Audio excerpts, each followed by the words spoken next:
Good evening, everyone. I am Michelle Marable, Dean of Students at NSU, and I'd like to welcome you to the fourth of a six-part series, Picking Up the Pieces, Healing Our Community. This evening's session is Racism.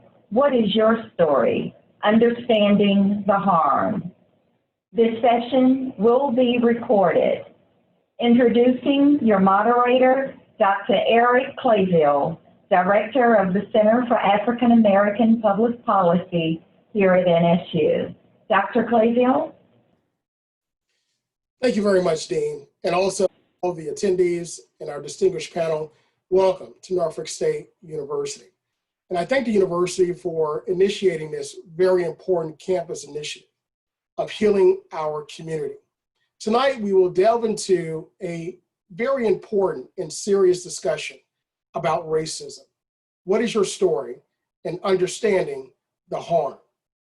In less than 6 months, we've seen our country transform itself and also our world by a pandemic that has happened once in 100 years, also an economic restraints across our world. But not only that, but several months ago, we saw our conscience of our society shocked by a man by the name of George Floyd with a knee on his neck stating, "I can't breathe." This single act of hate and violence and murder became the benchmark for a society and a history of discrimination in our country. So racism, what is your story? How has it affected you? And how can we understand the harm? Tonight, we have a very distinguished panel that will discuss their stories of racism. And hopefully their stories will not just draw memories that you may have, but a discussion on how we can all work together and heal our nation. Our first panelist is Dr. Sharon Austin, who's an assistant professor in the School of Social Work here at Norfolk State University. Also, we have Lisa Godley, who is a Norfolk State University graduate and alum, and also the producer here in Norfolk at WHRO, WHRV. We also have Mr. Marvin Folks, who's a graduate and alum of Norfolk State University, and a graduate student here in our cybersecurity program. We also have Dr. Will Levis, who is a distinguished broadcast personality himself, also in print journalism. We also have Ms. Veronica Gallardo, who is currently the manager of operations here at the Casemate Museum. And we also have Ms. Nyambi McCoy, who is also a graduate of Norfolk State University and a graduate student here in our program. As I talk about this subject of racism, many things come to mind, but we all have individual stories that we have to deal with. Dr. Austin, when I mentioned racism, has there ever been a time that you've experienced a type of racism in your life that has affected you? So thank you for the question, and thanks for having me. And I look forward to having this, as I call it, courageous conversation. And my experience with racism is what I consider to be not so much unique, but probably very different from some of my friends that I grew up with and some of my panelists right now. So growing up as a young child, I grew up in an inner city community that was predominantly African American. And I am the youngest of 12 children, so I had 11 older brothers and sisters who would protect me from things that I might have been exposed to. So in my earlier years, I really had limited experience or even ideas about racism. Some of my friends were Caucasian. I visited homes of Caucasian people. My mother had friends who were also white. But I remember my first reality check, if you will, is after getting into high school. I was walking from school with a friend, and I saw another friend who was from elementary school, no, from junior high school. And as we were walking, I noticed that they were staring at us, and they made some gestures, not very nice gestures, sticking up the middle fingers, and then they began to shout names at us. And my girlfriend, who was a little bit more bolder than I, said very blatantly to them, "Your mama." And they began to chase us. And I was merely about 15 years old, and I ran from the high school down to what we'd call the metro station that we would talk about now. It was a train station. And I dipped into a department store, and there were some of my friends from my community, some African-American strong boys who came to my rescue, and all they needed to do was flex the muscle, and those boys ran away. But it was, at that particular time, was my first real encounter with racism. Growing up, again, I was very protected from my family. Not that I lived in a very affluent area or we had much. I went to public school, but like I said, I had a large family. We lived in an inner city community, one of the largest public housing projects in the United States today. And we were friends. My family were close friends with everybody else, and we kind of looked out for one another. But that was my very first encounter that was a real life experience. As I began to get older, I worked for a program called the New York City Volunteer Association.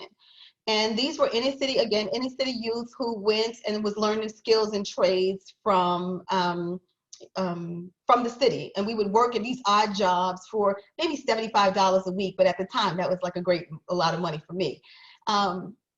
So I go and I interview with this gentleman, and why I know this is it resonates well with me right now, or I'm reminded so much about it, is because his name is Ed Acevedo.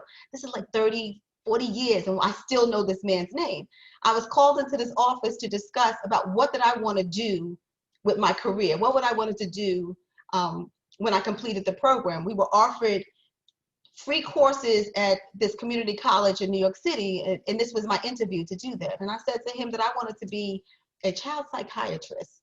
I was prepared to engage in academia, into college, and be the best that I can be. And I think he looked at me based on my race and what my socioeconomic status, and he said to me that you're gonna have to go to school 11 years, and you might want to do something else. And at the time, I didn't have that active agency to say that that's not your right to tell me what I needed to do. But it did deter me. And so that was kind of another hit of racism, these microaggressions that I experienced then. And then as I grow up and I enter into different professions, I have different experiences.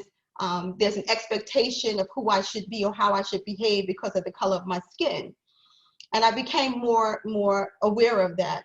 But I think the one thing that really kind of made me be more conscious in how I was going to move forward in my Blackness, because I love the color of my skin and I love who I am, is I had a conversation when I entered into graduate school.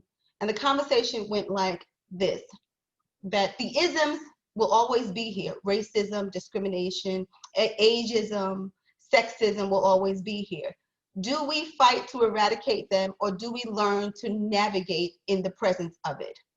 And at the time, my decision was very definitive, is that it's going to be here, but I'm going to navigate through this. I'm going to be resilient, and I'm going to figure out a way to navigate this in spite of. I'm going to show up and show out wherever I need to be and whatever I need to do to advance my position, whatever that might be.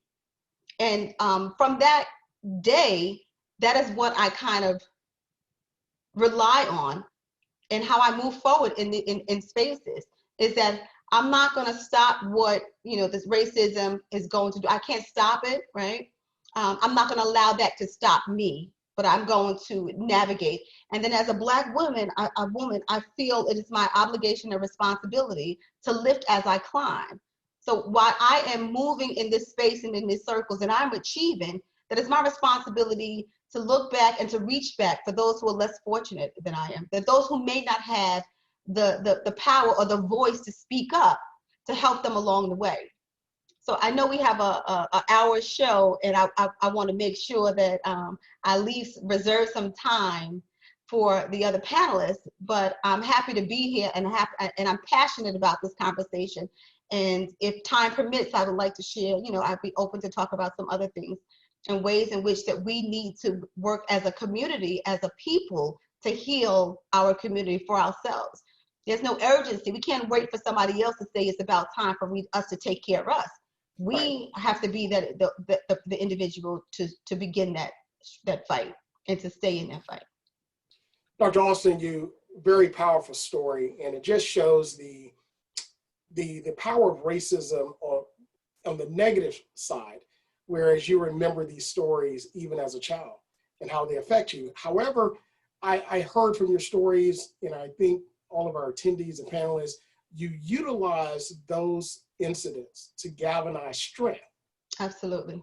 In how you will operate in this world, not just as a Black woman, but also as a professional by pulling others up. How important do you think that is to give that strength, those stories to others that are following in your footsteps?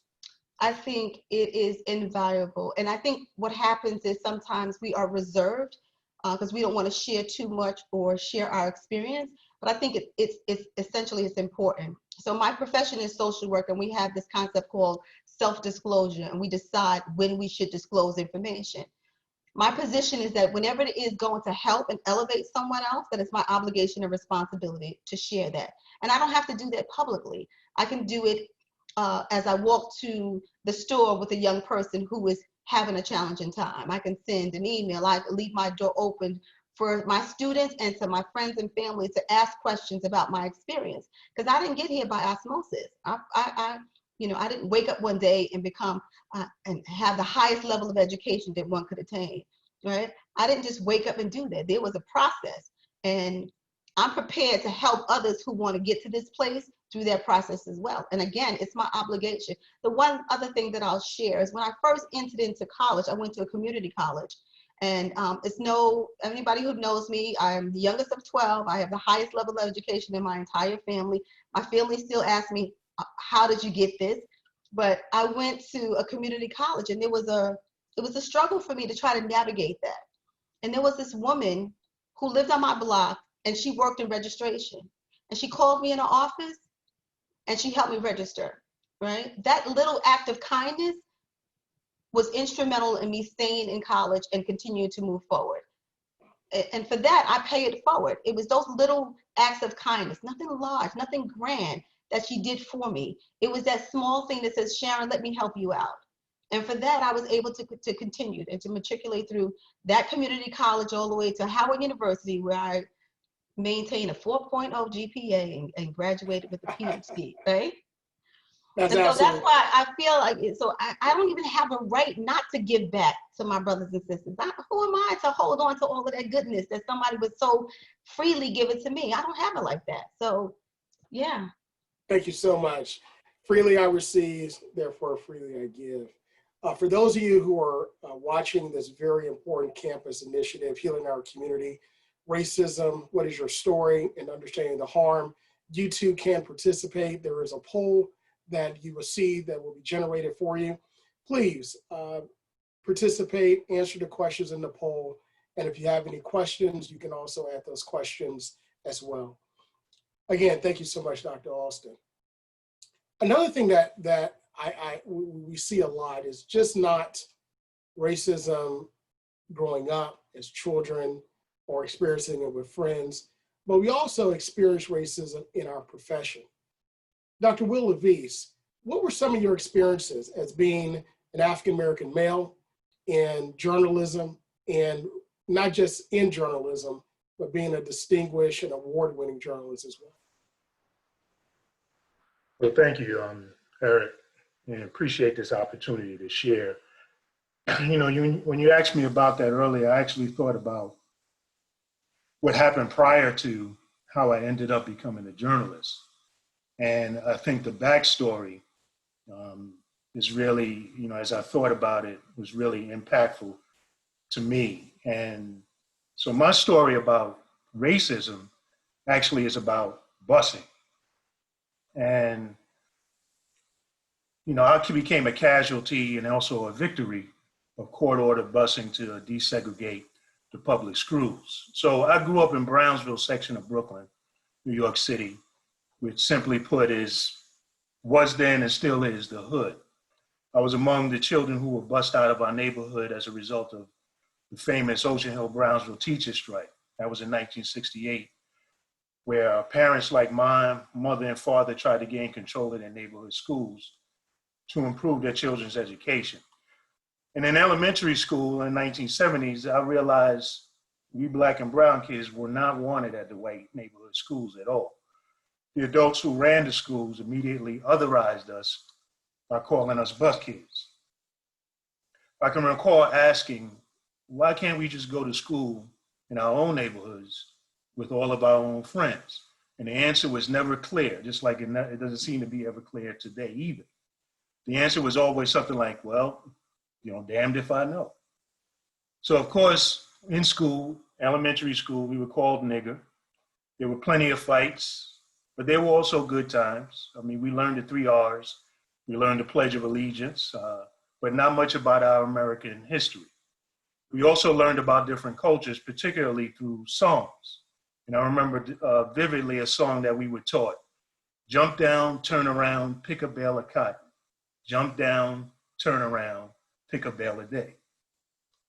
In junior high, it was much of the same. The fights continued in between the learning. After getting off of the city bus to go into the school, we had to fight our way in. And then after school, we had to fight our way out back onto the city bus. So I remember as a kid, think of this, 14 years old, walking through a gauntlet of grown white folks on both sides, spitting, yelling, calling us, of course, niggers. Inside the school, the fights continued. One particular fight I recall, a white kid just kept messing with me. I don't know what it was that day. I didn't feel like fighting. I didn't feel like being bothered. So I kept cool and tried to avoid the conflict. But the kid mistook this as a weakness. So he kept pushing. Eventually, he hit me. Of course, being from the hood, I went off. And his reward was a broken nose. Of course, I had to go to the principal's office, and the principal, my father had to come up to the school, and the principal joked, you should consider going into boxing. Again, in other words, jump down, turn around, pick a bale of cotton. Jump down, turn around, pick a bale a day. But the teacher in that class, an older white woman, was different. She told the truth about how the kid had instigated the fight, and I didn't get suspended. That white teacher's act of truth and justice left a lasting impression on me. But in high school, the racism was more nuanced and the stakes were even higher. A guidance counselor discouraged me from taking upper-level English classes. She told me, just take this remedial class. I'm a senior now. Just take this remedial class to fulfill your graduation requirements, she said to me as she winked. This will be easy. Like a lot of young Black men, I was also an athlete at the time. Didn't really take school that seriously, even though I had brothers and sisters that had gone to college. So I did just enough to get by. So taking a remedial class sounded like a good idea. Again, jump down, turn around, pick a bale of cotton. Jump down, turn around, pick a bale a day. So eventually, I realized now it's time to go to college. And I'm at Lincoln University, the first degree granting HBCU up in Pennsylvania. And I discovered how much my education had been undermined. I became, of all things, an English major with an emphasis in journalism. And as I started studying the English courses, I started realizing how much I had missed. I didn't have a clue about what Beowulf was, Canterbury Tales, Shakespeare, any of those things. But at Lincoln, I had old school HBCU professors who had passion, had cared about me, and was going to make sure that I got what I needed to catch up. I also learned at Lincoln, they exposed me to David Walker's Appeal. They exposed me to Langston Hughes. They exposed me to Freedom's Journal, the first Black newspaper. They exposed me to Melvin Tolson, was people who've seen the movie The Great Debaters. He was a Lincoln man and an English professor. And I learned and I developed this pride, not only in our Black literary tradition, but in those enslaved Africans, that they're among the strongest people on the planet. So when they were jumping down, turning around, picking bales of cotton, why? So that we today could be free to have an opportunity to maximize our potential in this country. So the kid from the hood went on, found his calling in journalism at Lincoln, went on to a 20-plus year career that actually had me become the first Black Metro columnist at the Daily Press there in Newport News, which has a long history of racism, contributing to racism and division in Hampton Roads. And then eventually even growing on to Old Dominion University, your sister school over there, which at one time, many of you know, did not refuse to admit Black students. So I earned a PhD there. Now ODU is one of the most diverse schools, not only just in Virginia, but in America. So the fight continues. And so, yes, that's my story. Well, Dr. Levis, I tell you, it's a story, but it's definitely a journey through history. Many times we forget about busing. We forget about the struggles. We see the pictures of the Little Rock integration of schools. We see the photo, the Norman Rockwell photo of the integration in New Orleans. But we forget about the Boston busing riot and all those struggles that kids, as you said, children, had to fight through. And it's very important that you mention that those stories help to shape who we are. Of course, you use it in a way to shape you to achieve the maximum education that you can receive. So in looking at how youth are dealing with racism, we understand the historical aspect, but I want to segue to today. Ms. McCoy, you're a graduate student. You're a graduate of Norfolk State University. Tell us your story of racism and how you believe it has affected you in understanding the harm. Ms. McCoy. So, I don't know. Wait, do you want to go ahead and start your question over? It was a long, so I'm trying to get all the pieces of it. Not a problem. A lot of times we look at older individuals and more seasoned and their stories of racism. Dr. Levis and Dr. Austin both talked about their time as children and experiencing racism. And sometimes younger generations say, oh, that was decades ago. Right. But we understand that struggle is still here. So we want to know from your perspective, from your generation. I don't know if it's Z or millennial, but let us know. Generation Z, yeah. What is your story of racism and help us to understand the harm that has contributed to you? Okay, great, thank you. So I wouldn't say it's my first encounter with racism, but my most memorable encounter with racism, my most conscious encounter with racism. So coming from Generation Z, so I'm 23, and just a long history of growing up in an inner city school, like most of the my co-panelists, right? But I was actually placed out of district for educational reasons. So I went to a school that was not in my district. It was a private school, and most of the kids there were from, if you're familiar with New Jersey, I'm from Trenton, New Jersey. So most of the kids were from Manalapan, Marlboro, Freehold. That's like the suburbs, where, they got a little bit of coins there. So my first conscious encounter, the one that I remember till this day, is with a boy named Matthew Essen, a Jewish kid from Freehold, New Jersey. And I give y'all his name. Y'all could go look him up on your own time. Matthew Essen. I'm gonna put his name out there because we have to remember, when you're traumatized by something as a kid, you remember it. You remember the person's name, you remember what they look like, you remember who their parents are, you remember who their friends was. So one of my favorite quotes by Maya Angelou is, I've learned that people will forget how they made you, what they said and what they did, but not how they made you feel, right?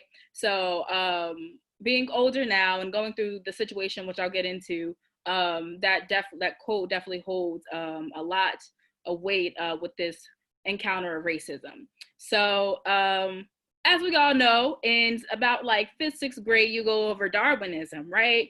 So evolution, how the world evolved, how people evolved. So we're in science class, and y'all probably gonna, see where this goes. So we're in science class, and we're learning about Darwinism. So one of our fun activities, not fun for everybody, was to watch Planet of the Apes. All right, so yeah, so y'all know my colored people, my Black folk, y'all know Planet of the Apes gets a little touchy. So we're watching Planet of the Apes, and I am one of the 2 Black children in the class, and my name is Nyambi. It's from the Swahili origin, and I'm Nigerian.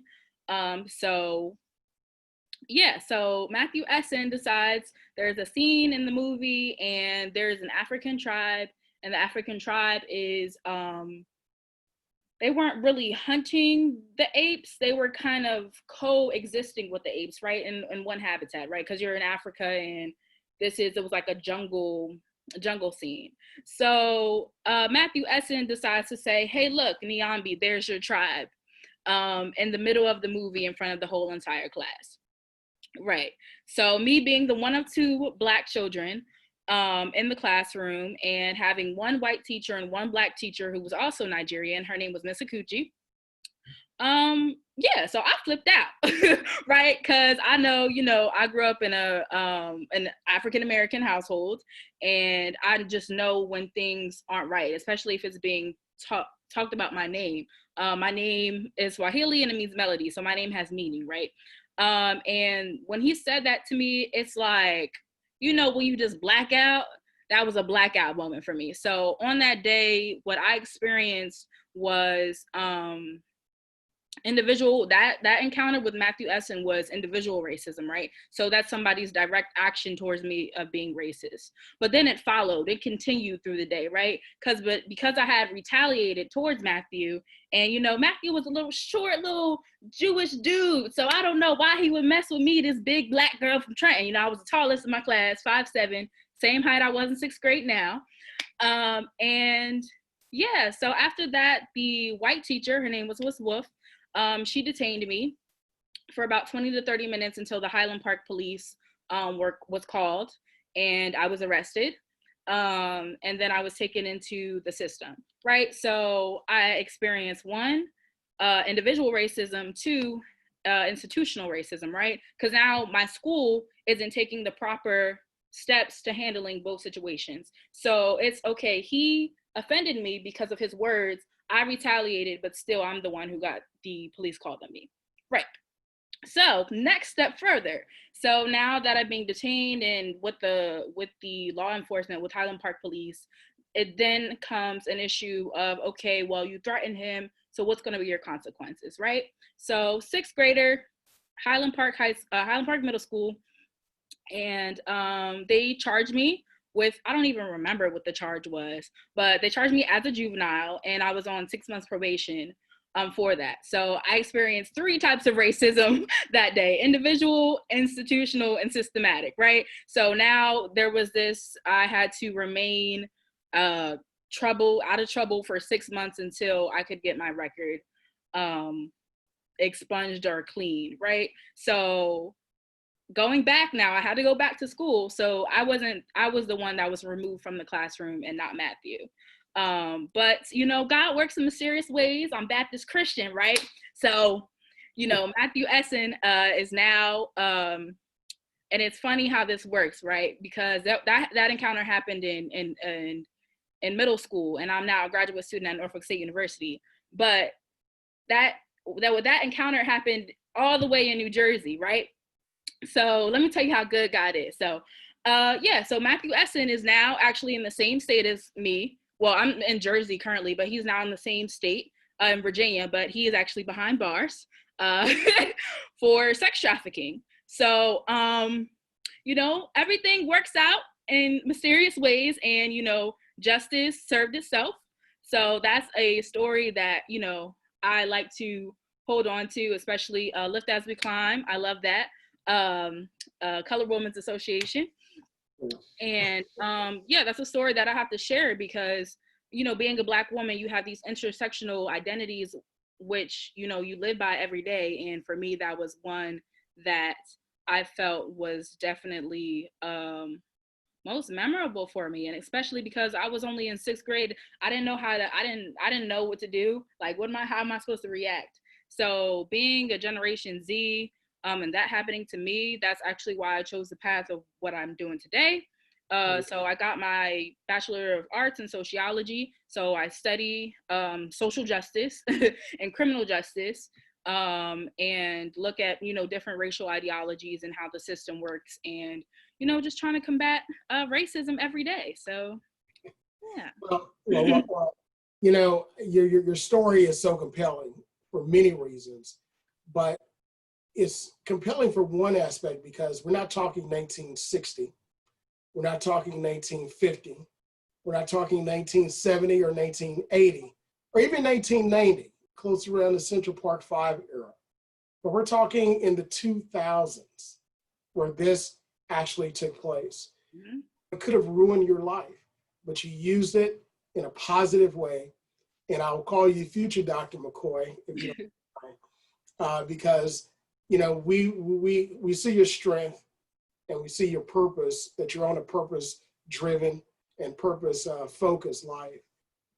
So we really appreciate you for sharing that and how things did work out. They did. This didn't work out sitting down. You actually worked toward that success, and we take our hats off to you for that. And in the words of Dr. Austin, giving that back freely we receive, so therefore freely we give. So I'll pivot now to another millennial Generation Zer, Mr. Marvin Folks, who's also a graduate of Norfolk State University and current graduate student.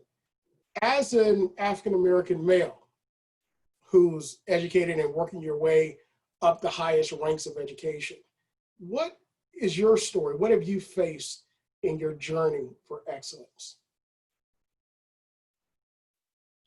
Say that one more time, so you started breaking up. Sure. As a Generation Z or millennial in working your way up the highest levels of educational ranks, what have you faced as far as struggles with racism, if any?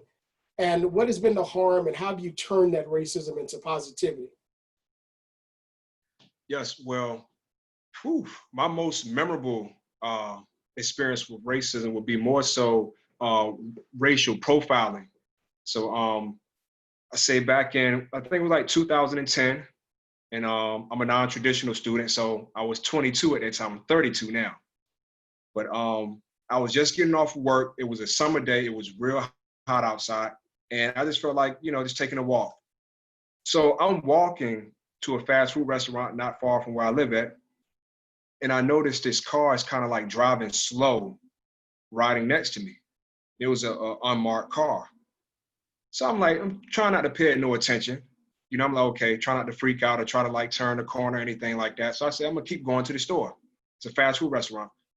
So I'm walking, and as I'm getting ready to enter the fast food restaurant, a police shows up with a K9. I mean, out of nowhere. Next thing you know, he's walking up to me with a K9. Another police officer is coming from my right side, and he's running up to me screaming, saying, get on the ground, get on the ground. What's your name? What's your name? So at that very moment, I'm like, wow, I have done nothing, and something is about to happen. So here's this police officer with a K9, probably about just arm's length away from me, just enough for him not to just bite me until he gives the signal to do so or not. And another cop with his hand on top of his holster. The gun wasn't drawn, but his hand was on top of the holster. And he was telling me to get on the ground. Well, no, sit on the curb. And he said, hand me your ID. So right then and there, I watch a lot of movies. So I was like, this might end up bad. So I had my hands up. He didn't tell me to put my hands up or anything like that, or I was arrested. I put my hands up and I said, my ID is in my back pocket. So I looked at the guy with the K9, the cop with the K9, I looked at him, and other cops started pulling up, 4 other cars. And at this point, I'm just super embarrassed because I'm outside of a fast food restaurant. There are people in the drive-thru. There are people in the window of the restaurant looking out at me while I'm sitting down on the ground with this K9 in front of me and this cop on the right with his hand on the holster. So long story short, I tell them that my ID is in my back pocket. I reach and get my ID. I hand it to the cop that had his hand on the holster. Another cop walks up, gets out the car. He hands that cop my ID. That cop goes into his car, and I guess he runs my profile and everything like that. They then come back to me within about 5 minutes, and they put the K9 up, and they give me my ID, and they say, "We're sorry, Mr. Folks, you match the description of such and such." At that moment, I'm just like, wow, I could have really been shot just because you said I look like somebody. At that time, I had cornrows, and I had a black shirt on, and I had on blue jeans. And at that time, I was working at the shipyard. So I had on my steel toe boots, and they said I matched the description of someone that had the exact outfit on, the exact same hairstyle. And all they could say was that they were sorry, and they just took off. So I'm still sitting on the curb. I'm just like in shock because people are like staring at me. I can't believe that I was either one going to get bitten by this K9 or I was going to get shot, or both. So I immediately, I called my mom just for consoling me because, you know, they were gone, but I was just so embarrassed and I didn't really know how to react. And yeah, I still think about it probably every week, you know, when the whole George Floyd thing happened. And I was just like, man, they really said I fit the description of somebody and they were getting ready to shoot me or have that K9 bite me. I mean, he just came out of nowhere and it was following me on the way to the restaurant. You know, just I didn't see that coming. But I would say that everybody is as fortunate as I was that day to be able to make it out of that situation. Because I know I can say, well, I kept it cool, I kept it calm, so that's why the K9 didn't bite me, that's why they didn't shoot me. No, it's people that keep it cool and keep it calm, and they still get bit, they still get shot. So I just made it through that just by realizing that I can't allow, like Miss Naomi was saying, systematic oppression. Because had I matched the description or had I been that guy, either one, I would have been shot, bitten, or for sure going to jail that day. So I just told myself that I never wanted that situation to happen again, and just make sure that whatever I do in life, that I don't end up actually being that person that they're looking for. Wow. You know, again, it's so good to have the perspective of our Generation Z and millennials, because it shows that these issues are not just something we read in history books, but they're still happening today. As you mentioned, in 2010, you experienced very similar to what George Floyd experienced.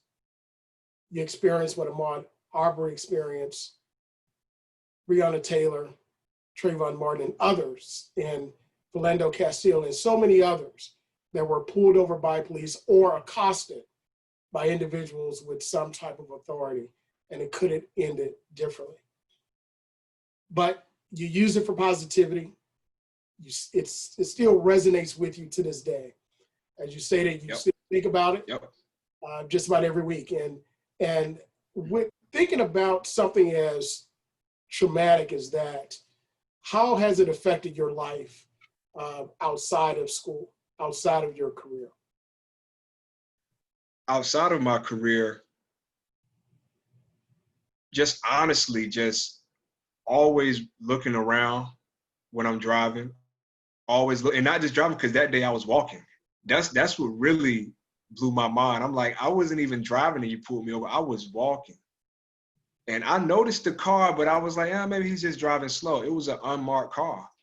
And it was just really racial profiling me. And I just couldn't believe it. So I'm not going to say, I can't say I don't trust him, because, like, you know, there are some good apples, some bad apples in the bunch or whatnot. But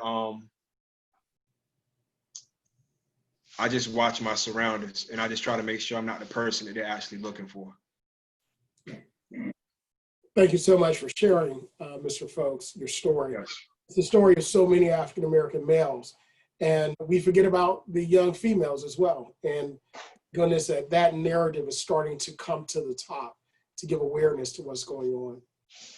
But we not only experience it as a youth, we not only experience it as young people in Generation Z or millennials, but it's also experienced in the workplace.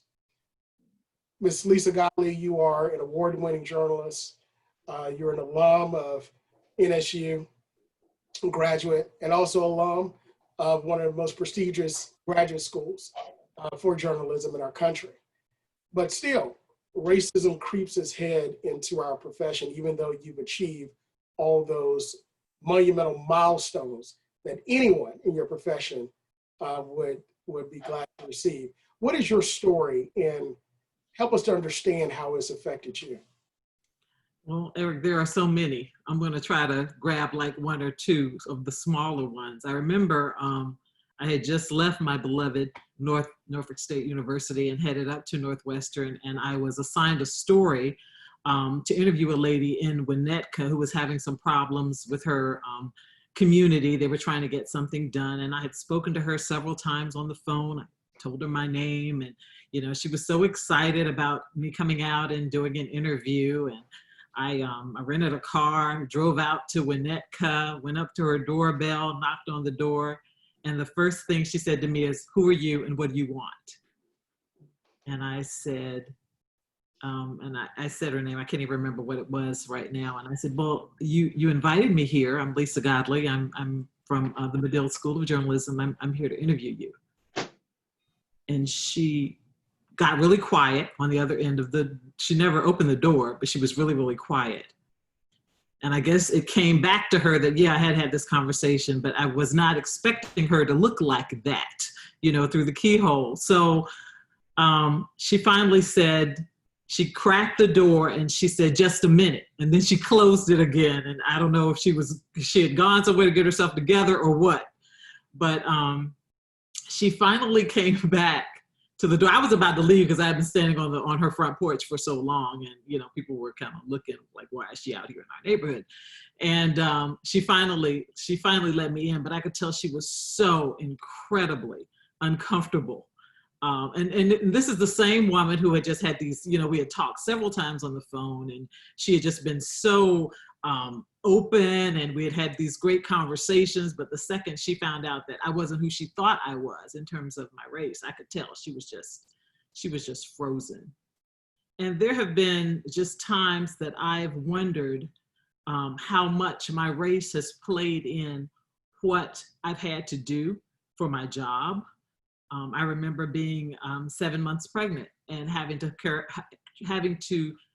cover a hurricane out on the ocean front with winds blowing and everything. And I had another colleague who was also about that same white female who was also about the same amount, maybe about 7 months pregnant, 6 or 7 months pregnant. And they put her in the newsroom, and she was able to stay there and deliver the news from the safety and comfort of the newsroom while I'm out holding on to a pillar trying to cover a hurricane. I've been sent to cover a Klan rally and wondering, why did they send me to cover a Klan rally? There have just been so many things that I could not help but question in my own mind, why in the world was I sent to do this?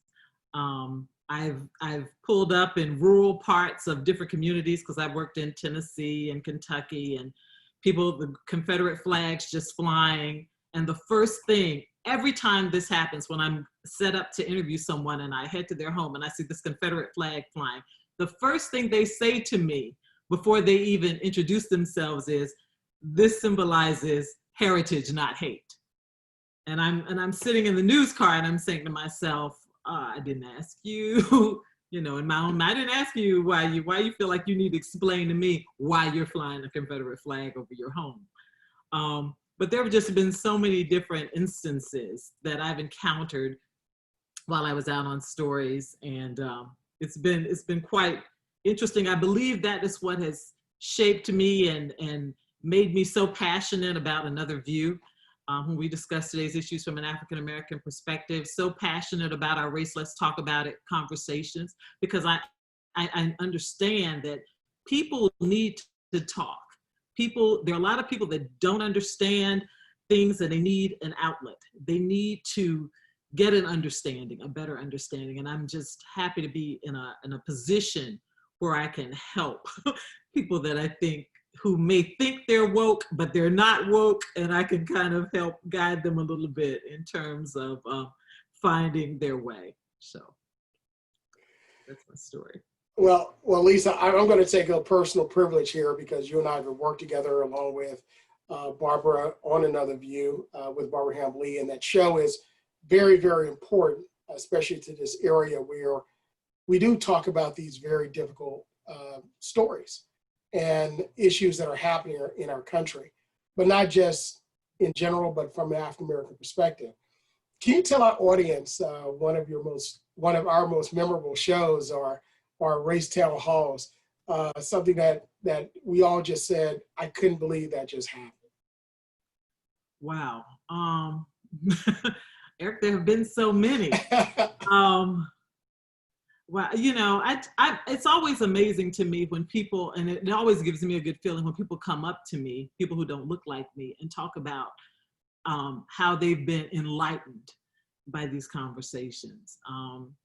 And it doesn't surprise me anymore when we get phone calls from people that I know do not support our mission or what we're trying to do, because I honestly believe they hand out our number at some supremacist meeting sometimes. But I'm just happy. I'm always happy when people come up and they say, I never thought about it that way, or wow, I'm so glad I get to listen to this conversation, because I feel like, you know, I'm a fly on the wall and I get to hear something that I otherwise would not be privy to. So that always makes me feel good. But if there was something in particular that you're thinking about, please share, because I'm not submitting. Well, I feel just like you, Lisa. There are so many. But as you stated, I do agree. We do have a lot of calls and a lot of persons that send emails, but it's those that say, thank you so much for this show. Thank you for having this show. Thank you so much for speaking about this or having that guest, because I never knew. And that's one of the great powers that we have as communicators, as educators, as just citizens. We can utilize the negative to educate. We can utilize the negative for positivity, and utilize the negative to change the narrative. And that's what I believe that not only that you do, all of us do in the shows, but that's what we want to inspire everyone else to do. But we also know that racism, again, it happens now. It's still happening today. Many stories now have come up and bubbled up under the banner of Black Lives Matter. But our next panelist works at a place that we call Freedom Fortress. It's a place where not only it was the arrival of the first Americans, but it's also the arrival of the first slaves. And in addition to that, it was also the place of the Benjamin Butler decision, where contraband of war, which were slaves, if they made it to that fortress, then they would be set free. And many traveled from hundreds and hundreds of miles to make it to that fortress. And our next guest is the manager of the Casemate Museum that houses that history. But even in housing that history, we still know that there is discrimination that exists, and not just from a Black-white perspective. We hear it so many times, but it rears its head from many different perspectives. Veronica, what is your story and your encounter since being in our Great Hampton Roads area that you've seen, and how it has affected you and the work that you do, the very important work at Freedom Fortress? Sure. Thanks for having me, Eric. One is I took this position at the Casemate Museum at Fort Monroe because I was drawn to the history of, you know, the first Africans being there, but really the contraband story on people congregating, moving there, you know, taking their lives and making the decision that they were seeking freedom. And I relate to that a lot because I'm first generation born here. I'm Latina, and due to that, I just relate to my family and my ancestors that have been coming to this country since the 1500s that been here. And in regards to, you know, experiencing racism, I feel that, you know, I've been digging deep into this understanding of like this settlement, this racial trauma of people that come here or people that even move to a new location. I mean, if you know, when I think about the Black migration, I kind of also think about, you know, the journey that people take from Central America, South America, to go through Mexico, and that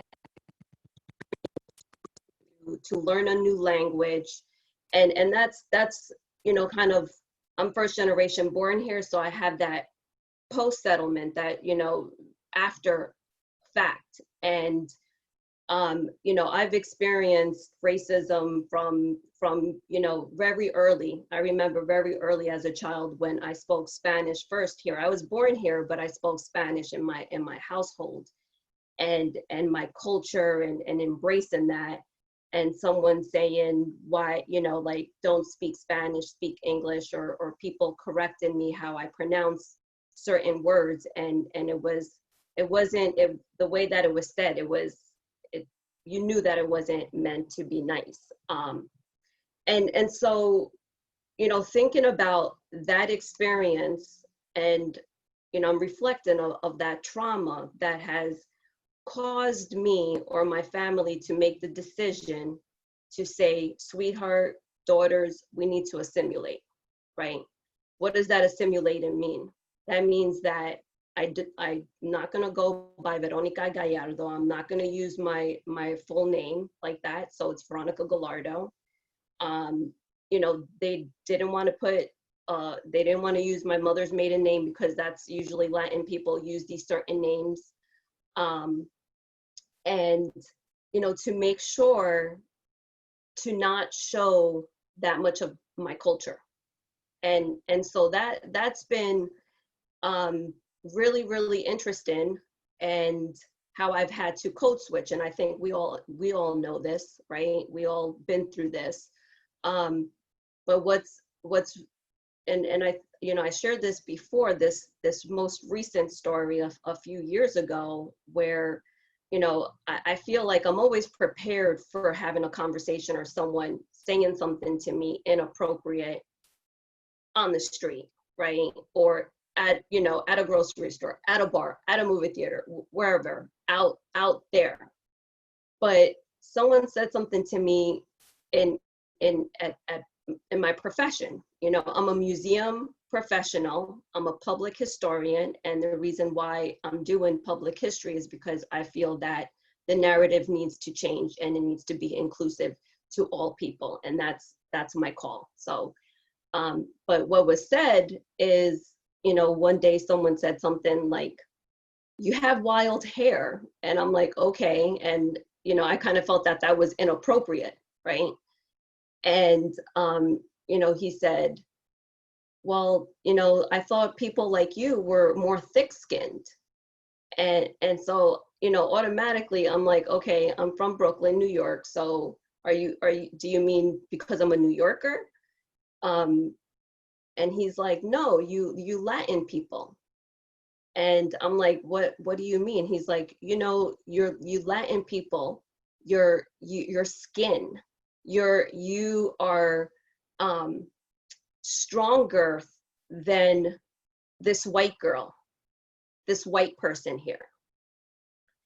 And that just blew my mind. And, you know, not really towards like myself. It wasn't like, it was just a reality of what other people that are darker than me go through. Because, you know, as a Latina,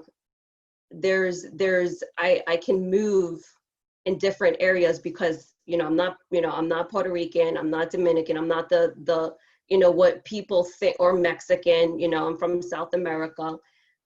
But in my, you know, like to be at your workplace and have someone say this was real disruptive. And, you know, I continue to focus on, you know, being a change agent in my field, and making sure that, you know, museums try to focus on being more inclusive and include all stories. So yeah, that's some of my story. Well, it's some, but it's very compelling. Because again, as we noted earlier, many times we look at the story of racism in America, of that of Black and white, those tend to be the bookends. But one thing that our recent environment has brought to the forefront again are the struggles that our first generation Americans still encounter. You mentioned the pressure to assimilate. You mentioned the pressure not to identify with your culture in order to make others feel more comfortable. How has those experiences, the assimilation and not being able to connect to your rich culture, affected you and played a part in your development of who you are? Yeah, it definitely has affected me in taking and kind of making some decisions in my profession. But I also feel that, you know, that's why I hold on. You know, at an early age, I decided to get a tattoo of my parents' flags on my back, right? Like, boom, it's really big. And so for people to see, and for me to remind myself where my family's from. And I've kind of feel like I've had to do things to keep that history, to keep my you know, heritage. You know, whether it's like constantly, I listen to a lot of bachata, salsa, you know, like and I don't care if people around me don't like it or don't feel comfortable. Like, I need to do this for myself. But you know, just deciding things and just being like, you know, am I going to feel comfortable there because, you know, they're going to think I'm a certain way, or, you know, or for instance, like, you know, job interview I had, and, you know, in my head, I'm like, they didn't give me the job because I'm Latina, or you know, everyone else is going to be Caucasian, and you know, there's going to be a cultural difference. Like, I shouldn't have to go through that, right? We shouldn't have to go through thinking these sorts of things. Like, and so it affects me, and I have to constantly think about that. It's just, you know, distasteful that I have to think about these things. Yeah. But I see that you have utilized it for positivity and also drawn from your culture to become stronger and become who you are today. It looks like we're at the end of our session, and there are so many powerful stories that we have heard from all of our panelists. And I would like to thank each of you for agreeing not to just participate, but to be transparent in your experiences in order to help us to be transformative in our lives and in our approach to how we deal with this very important issue. The year 2020, many say, is the most important year from the aspect of our election, from the aspect of our economy, from the aspect of dealing with our health. But one thing that the year 2020 has done, it has shown all of the areas of disparities, inequity, suppression, and oppression that we've ignored for years. But no more can we ignore it. We have to confront it with truth.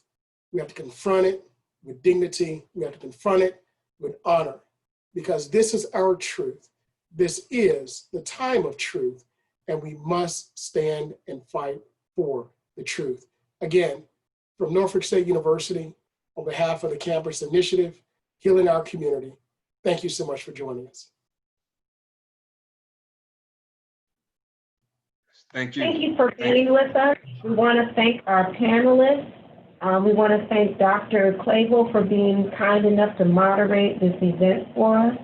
And we'd like to see you here next week, 7 o'clock, same time, same place, same Zoom link, for our session on Your Vote is Your Voice. Very important. We need to make sure our voices are heard in the up-and-coming election. Once again, thank you for coming. We appreciate everyone that participated. Have a wonderful evening.